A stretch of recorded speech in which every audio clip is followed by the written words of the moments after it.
Mommy and Daddy sit in armchairs on either side of their living room. They complain that their visitors are late. People can get away with anything these days. Mommy recounts her purchase of a hat. She was quite happy with her new beige hat until meeting the chairwoman of her woman's club, who insisted her hat was wheat. Mommy returned to the store and made a scene until given a new hat. She got satisfaction. Grandma then enters, with a load of neatly wrapped boxes. She dumps them at Daddy's feet and laments that the old cannot talk with anyone because they snap at them. They go deaf to avoid people talking to them in that way. Ultimately, the way people talk to them causes their death. Mommy recalls that Grandma has always wrapped boxes nicely.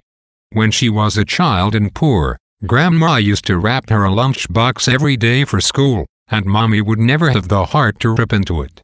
Grandma always filled it the night before with her own uneaten dinner. After school, Mommy would bring back her lunch for Grandma to eat. Now, having married Daddy, Mommy is rich. She has earned the right to live off his money as she used to let him mount her and bump his uglies. Grandma brings in more boxes.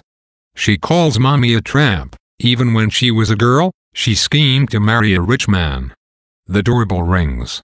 Grandma asks who has come. Is it the Van people?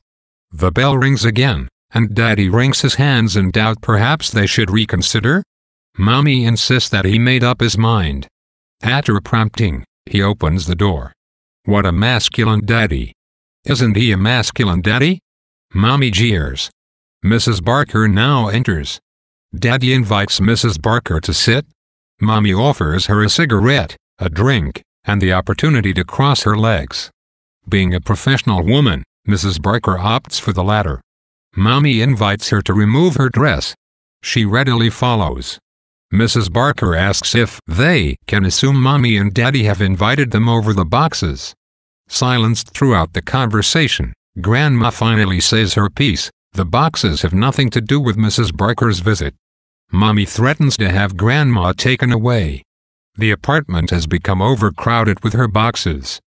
Grandma announces that she knows why Mrs. Barker has come to visit. Mommy calls her a liar and commands Daddy to break her television. Mommy exits to fetch Mrs. Barker some water. Mrs. Barker implores Grandma to explain her visit. Grandma offers Mrs. Barker a hint.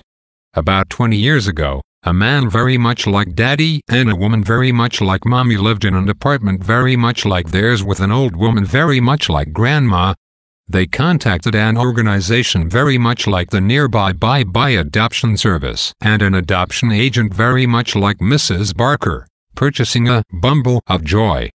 Quickly they came upon trouble. The bumble cried its heart out. Then, it only had eyes for Daddy. Mommy gouged its eyes out, but then it kept its nose up in the air. Next, it developed an interest in its you-know-what. Its parents cut it off. When the bumble continued to look for its you-know-what, they chopped those off as well. Its tongue went when it called its mommy a dirty name. Finally it died. Wanting satisfaction, its parents called the adoption agent back to the apartment to demand their money back. Mrs. Barker does not understand the relevance of Grandma's tale. Mulling the matter over, she leaves to fetch her water. The doorbell rings, and the young man enters. Grandma looks him over approvingly and compliments his looks. His face is almost insultingly good-looking in a typically American way. Indeed, as he himself notes, he is a type. Grandma announces the boy is the American dream. The young man reveals that he has come for work.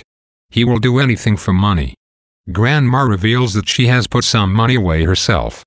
This year Grandma won $25,000 in a baking contest under the pseudonym Uncle Henry and a store-bought cake.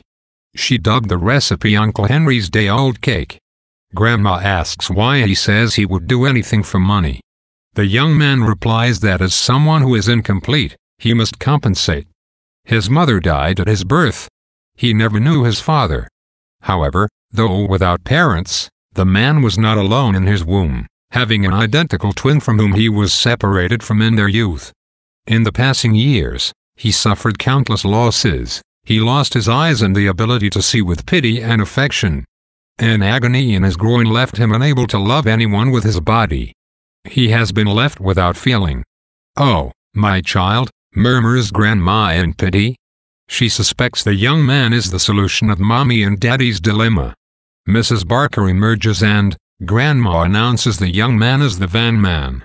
Upon her request, the young man takes her boxes outside. Grandma proposes the solution she has devised into Mrs. Barker's ear. The young man returns and reports that all the boxes are outside. Sadly, Grandma wonders why she bothers to take all the things she has accumulated over the years with her. They exit to the elevator. Mrs. Barker, Mommy, and Daddy return, celebrating the resolution of their dilemma. They will get satisfaction after all. Suddenly Mommy exclaims that Grandma is missing. Mrs. Barker informs her that the van man claimed her. Near tears, Mommy replies that this is impossible, the van man is their invention. While Daddy comforts Mommy, Grandma emerges near the footlights. She hushes the audience, declaring that she wants to watch the events to ensue. Motioning to Mrs. Barker, she tiptoes to and opens the front door. The young man appears framed within. Pleased with her replacement, Mommy calls for a celebration. Grandma then interrupts the celebration and addresses the audience. We should leave things as they are while everyone has what they think they want.